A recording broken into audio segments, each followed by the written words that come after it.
Welcome back. Before the break, we asked you how many light bulbs are on the Great Wheel on Pier 57. The answer? More than 500,000 LED lights. Yeah, on Fridays, Saturday, and Sundays, the wheel usually puts on a really bright and cool light show. Now, the Great Wheel was a major milestone when it opened back in June of 2012. It is 175 feet tall, so it was the tallest on the West Coast when it opened. There's only 3 larger Ferris wheels this side of the Mississippi now, 1 in Las Vegas, 2 in Missouri. A ride on the Great Wheel takes you 3 full trips around. It lasts about 15 minutes. And the parts for the Ferris wheel came from all over the world. The legs and spokes were made in Kansas. The gondolas came from Switzerland. The motors and controls hail from Germany, and other parts came from Holland. Well, people from all over the world also flock to the waterfront, which is great news for businesses on the pier. Dozens of shops, restaurants, and tourist attractions have made the waterfront their home. Now, before the waterfront was redeveloped, it was already driving about $191 million of annual visitor spending. That's according to data from 2020. The bulk of that came from lodging, then food, retail, and recreation. Those numbers expected to go way up now. Way up. And the waterfront has a really rich history of entrepreneurship dating back to the gold rush. That's in part why it's called Miners Landing on Pier 57. Gary Horker spoke with the historian who brings us back in time at the front door of the waterfront. Just like the Space Needle 64 years before it, the bold futuristic Seattle vision for Pier 58 is to be a timeless modern memory maker. This is a big forward-looking project. It's been decades in the making. It's coming to fruition now, and now we can enjoy it. So let's build something. Seattle historian Felix Bonnell says it's appropriate, this crown jewel design, a gathering place for concerts, for culture, for kids to play, is on the most historic spot where Seattle meets Elliott Bay. Without the waterfront, Seattle would just be a backwater. But Pier 58, which was originally called Schwabacher's Wharf and then Pier 7, has a past covered in grit, gold dust, and go-getters. This is the spot where Seattle of the 21st century was first born. It's not a place where you'd think about getting cotton candy or maybe a cup of coffee and walking along with your family. It sounds like Pier 58 was all about commerce in the old days. Seattle waterfront in the 19th century, it's the loading dock for the city. It's not a tourist place. It's grimy and dirty. It smells really bad. The tide comes in and out. The seaweed's rotting. There's sewage flushing right into the water. Right where a park with a sparkling view stands now is where the first flashes of the Seattle Yukon gold rush began. 1897 to be specific, a ship comes all the way from Alaska, the SS Portland.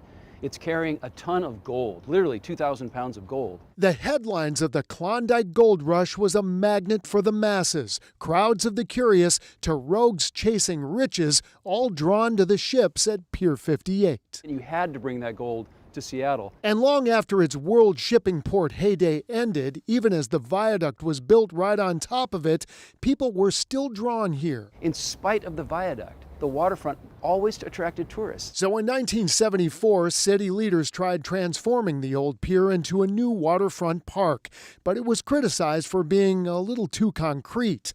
After 46 years of deterioration, a collapse of the old park into the water even plunged the original bronze Fitzgerald fountain to the bottom.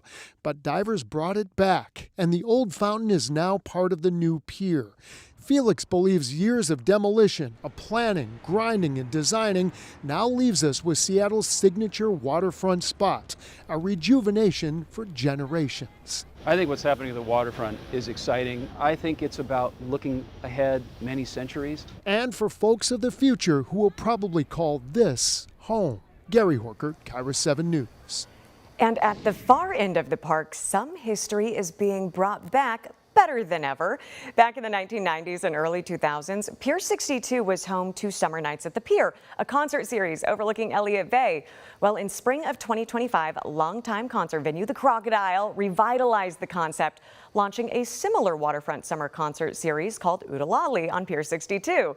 There's also other free events frequently hosted on that pier. The concert series intends to bring people in from all over, and we will be proud to show off Pier 62 and the waterfront as a whole, of course, to tourists from across the country and around the world. Yeah, but parts of the waterfront cater to an entirely different group. It's for the people who live in our region, and the message is, this is all yours.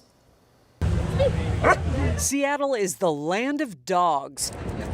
famously having more furry children than human ones. Now, Chops shouldn't worry. He is always welcome on the waterfront. Yes, good boy. But What's your name? Pier 58 really is more for When the Queen. That was a big part of making sure that there was a nod to children being here. families. This is for you. Joy Shigaki of Friends of the Waterfront explains that these views, this architecture, this setting may be what tourists write home about, but the park's top priority is making people who are at home feel like it. And make sure that locals see themselves here. Cincinnati, Fresno, Houston, all welcome, but you watching in Everett, Auburn, Tacoma, Belltown. You should see yourself here, you should keep coming back, and you should come back a lot. It's working. The Downtown Seattle Association tracks numbers of in-state visitors to the waterfront. June 2019, there were about 21,000, and then the pandemic drop-off. 2021, a bounce back at 17,000. Some growth in 22, 23, 24 steady. But then the new waterfront rollout begins, and this year almost 3 times as many come. 62,000 in-state visitors just last month. It's a great place. Like this Everett mom. I try to come out here as much as possible. And Pier 58 wants to keep them coming. It's surrounded by all this, but nature calls loudest just steps away. A clean public restroom, what families really want, all in one place. Those are things that parents think about. Where do I go to the bathroom? Where do I go for my kids to play? So here you go, the playground your kids always wanted with a 25-foot jellyfish they never knew they needed. I wanted to play on it. It's really been a lot of fun and so much to see, and she's had a blast. A place for everyone. The doggos, the kiddos, Hug the kitty cat. and even the kitties. All right, now on to another animal. It's about time we address the elephant in the room here. A lot of locals, yeah, they may not go to the waterfront, dreading the trip to get there and finding parking. We know. Yeah. Seattle is known for its congestion, okay. But there are several ways for you to get around without having a car in the area. Let's talk walking here. There are 3 pedestrian bridges set up to connect the cityscape to the sound. The city also added features to make sure the park is accessible, like wayfinding strips and plenty of seating. 3 new and improved elevators are functioning too. So how about biking? There are more than 3 miles of brand new bike lanes. They're separated from people, walking, and also driving. The Greenway Trail is almost complete, connecting Pier 62 to the Olympic Sculpture Park. It's expected to finish up summer of next year before the FIFA World Cup. And Friends of Waterfront Park also developed a free shuttle to help transport people around.